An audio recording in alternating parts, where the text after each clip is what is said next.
Yo, welcome guys! Welcome to a new video of mine. Today I want to quickly talk about some news that we got on Final Fantasy XVI yesterday. So there were a bunch of interviews happening, and I want to quickly go through some summaries of that with you together, because there's some stuff that I'm going to quite frankly admit it makes me a little sad, but hey, let's dive right into that.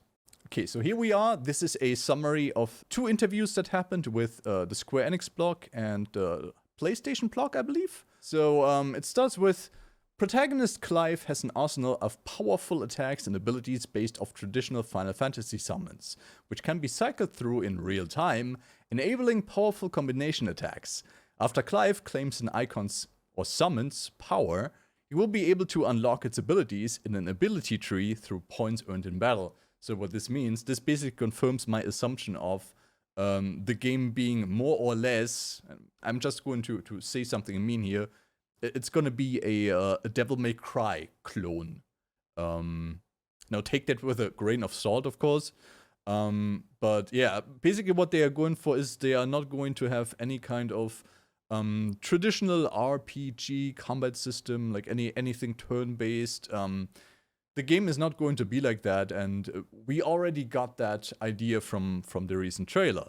So yeah, and this extremely, like, to me, it extremely sounds like, yeah, like Devil May Cry. So it's exactly what I said in the trailer. You have these different icon or summon abilities that basically function like in Devil May Cry, like Dante's different weapons that he unlocks by defeating bosses.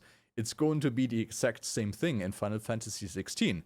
You're going to battle with an icon, you're going to beat that icon, and you are going to get that icon as a new battle mode, I wanna call it. And yeah, also this, you can unlock new abilities in an ability tree through points that you earn in battle, which to me sounds exactly like what they had in Devil May Cry. You know, these red orbs that you get from killing enemies. Like each enemy that you kill drops some kind of red orb, some kind of currency that you can use to basically unlock new skills. And that's exactly what this is going to be like. So yeah. Okay, next one. There will be times where the player controls an icon in real time, battling other icons. Each icon versus icon battle is unique. One may be reminiscent of a 3D shooter, while another may be more like a pro wrestling match, while a third may transform the entire arena into a battlefield. Each will have slight differences in user interface as well. So this is also what we saw in the trailer. You know, when I saw those big like two summons face off, and I was like, holy shit, this looks amazing. And then I realized, wait, at the top of the screen, there are like 2 HP bars of the summons, and it almost looked like some beat 'em up kind of interface, and that's what this is. So and I do actually like that. Because it seems like there's going to be some very, you know, cinematic, very epic icon versus icon battles in the game. So probably like each icon battle that you have in the game is going to be like an insane boss fight with very unique mechanics. And I do like how this makes it sound like there's going to be a lot of variation when it comes to these epic battles.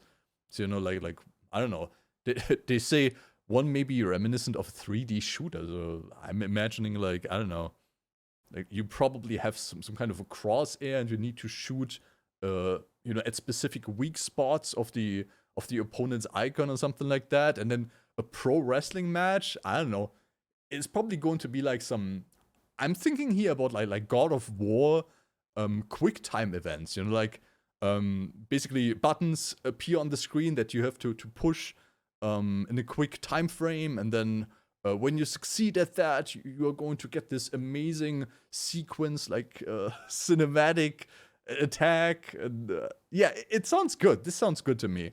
I'm actually looking forward to seeing that. Okay, Clive will be accompanied by one or more companions for most of his journey, who will participate in battle as well as banter with Clive. Hey, cool! Parties! Oh, these party members will be AI controlled. well, I saw it coming, but yeah, this sucks. I'm going to frankly say it. This sucks in my opinion, because one big factor of what made Final Fantasy games fun for me in the past was that you have different party members. Each have their own unique abilities, and you can freely switch between those members, or like, you know, decide, okay, which guy do you take into your party? Which one makes sense? Do I want this guy who can heal us? You know, or this magic user who can unleash powerful element and combos on the enemies, or do I want this brawler kind of character who just basically punches enemies in the face and does a lot of damage, you know? And yeah, it looks like this is something that I feared would happen, but here it is, basically confirmed. There is not going to be any of that in Final Fantasy XVI. You will have party members, but even calling them party members, I don't know, is almost going too far. When you say, okay, they are just some AI-controlled dudes who just walk around probably aimlessly. Like, let's be honest, that's usually how it feels like when you have AI companions. They are walking around trying to look cool, but in the end, they are not really doing too much. You know, they're just there for decoration. And I feel that, I don't know, that's something I definitely do not like. I do like having different characters and, you know, being able to control them as well. So yeah, we are not going to have anything of that in Final Fantasy XVI. That's a step back in my opinion, but hey, I might be alone. I might be alone with that opinion. The wolf pup from the first trailer is named Torgal. As for whether Torgal will eventually play a role in combat, Yoshida said to wait and see. Okay, so that's basically... Okay, so he's basically not saying anything. Okay, cool. Let's move on. Creative Business Unit 3, that's the people in Square Enix who are making this game, chose a medieval fantasy-style theme for Final Fantasy XVI because much of its core members, including Yoshida, simply enjoyed that style the most. It's cool with me. I do like medieval fantasy, so okay, cool. The game uses an independent area-based game design that can give players a better feel of a truly global scale, and is not open world. Okay, so let me quickly say what I think about this. Just like before when I said that a big part of the fun that I had with older Final Fantasy games came from party gameplay. It's kind of the same for the exploration in those games. So what was most fun to me is, you know, you're basically on this, yeah, I almost want to say a D&D kind of campaign, you know, like you get thrown into a different world and you don't really know what's going on there, but you get sent on this grand adventure, you know, and you're maybe at the beginning you're all alone, but then you meet these people, you know, you meet your party members, you recruit them into your team because you have something in common, or I don't know, they just wanna help you, I don't know. And this interaction between like those different adventurers, getting to know them and being able to control them in battle, you know, like having people that are good at different things and making these different people, you know, match together and like mash together and use their abilities as a, you know, thing to just combat whatever you have to combat in that story. That felt good to me. And then you have this sense of like, oh yeah, at some point you get into this just open world. Yeah, the first time that's one of the key moments for me in every single old Final Fantasy game. The first time you get onto the world map and you see this enormous world and you just have no idea what even is there, you know, like maybe you're starting in the center of the map and then you think like, holy shit, okay, so what's over here, what's over there? And this sense of exploration, this sense of adventure, that's what was really fun to me in the older games. And currently, with the way they are going, they just completely scratched that, and that feels really bad to me because, yeah, that is that is one thing that I enjoyed the most about the old games, like this feeling, or like if there's some people here that played the old games, you will know what I'm talking about right now, because that feeling when you get your airship, or like, I don't know, your fucking spaceship, depending on which game, and you fly over the world map, and you just fly over like a random part of the ocean, and then suddenly you realize, holy shit, dude, down there's an island, and this island is not actually on that world map.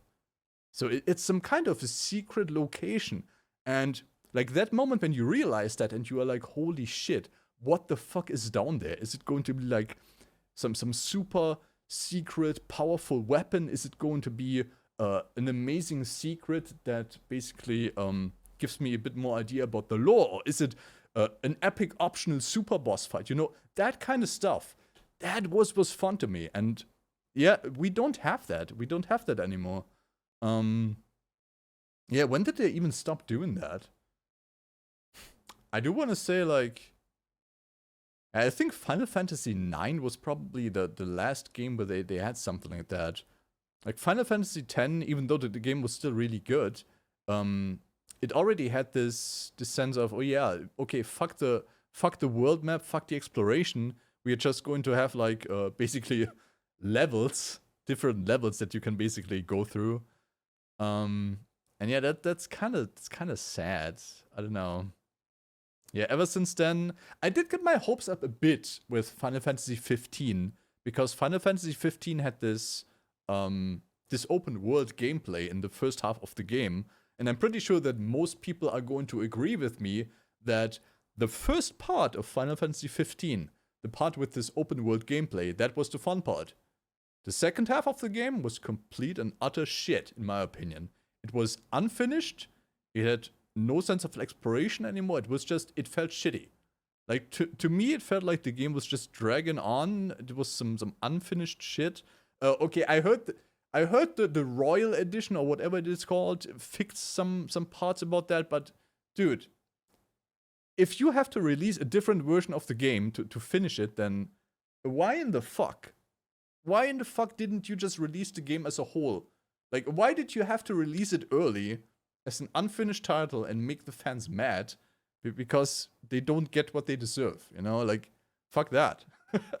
But yeah, I did get my hopes up, because that game had an open world, and there was even a secret dungeon somewhere that you can find.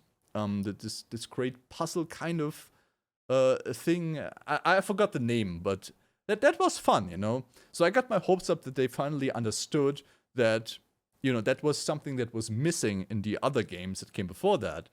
But hey, now we have it. They're saying, yeah, it's not even going to have anything like an open world, so that's unfortunate. That's unfortunate, really. Okay, the game will be a complete experience at launch, and there are currently no plans for other tertiary content. Okay, well, what I just talked about. So yeah, what they're basically saying here is, the game is not going to be unfinished. It's going to be a complete experience at launch. There's not going to be, you know, any additional additions that basically make the game, well, more complete, even though that's kind of a weird thing to say.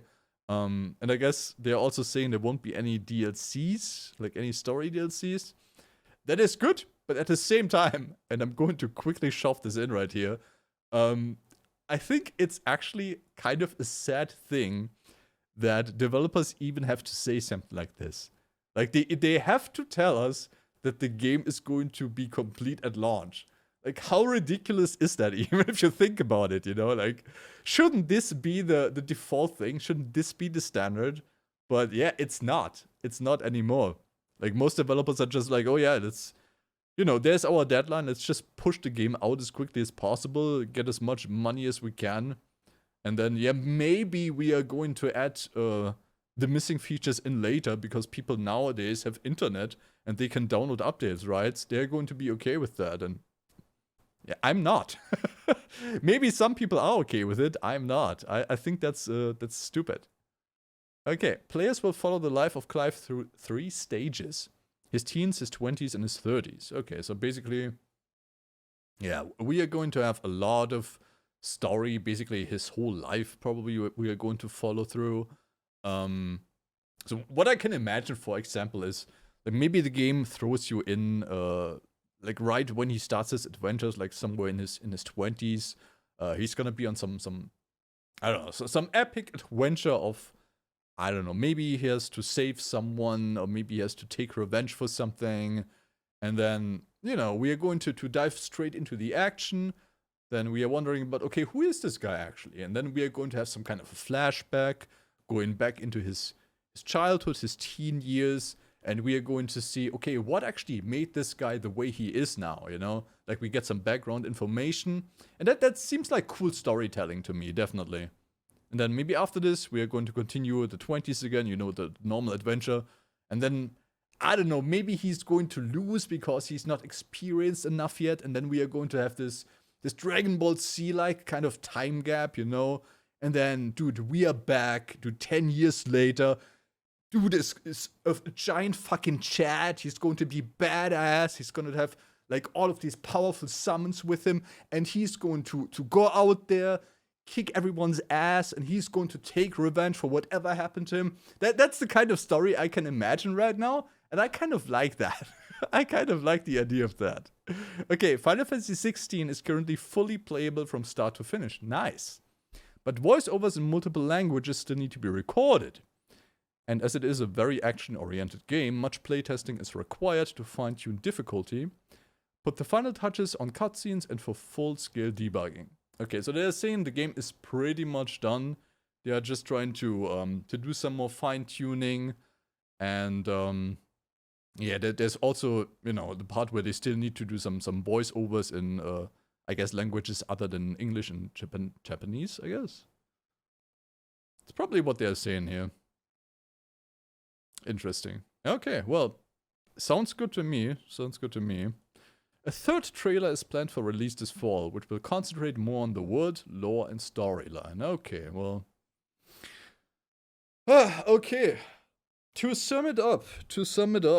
And let me just get this straight. So no one gets too mad at me. Like, everyone can have their own opinions.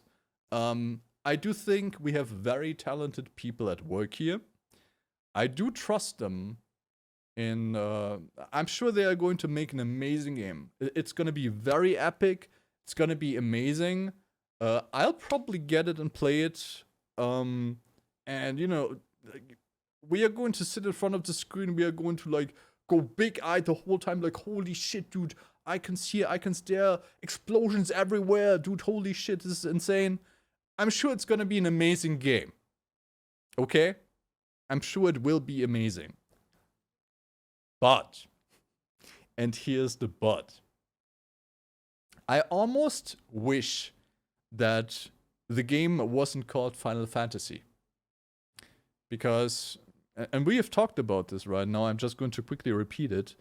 A lot of the stuff that made Final Fantasy to me, and I'm going to just say it again. Like, for example, having the ability to control different party members with different classes and stuff, and making your own party setup, depending on what kind of abilities and people you want to have in your party. And the whole idea of open world exploration and the feeling of going out there and, going on an adventure and maybe not even following where the story wants you to go right now, but maybe, the story wants you to go to this village in the east, but maybe that there's some weird-looking dark forest in the west. So, dude, the freedom of going to the west first, exploring this dark forest, that's what I like about these games. And from the sound of it, this game is going to be nothing like this. Yeah, the game sounds just like they are going to make a more fantasy-like Devil May Cry. I'm sorry to say that again, but that's just what this is sounding like to me. It's gonna be a Devil May Cry with special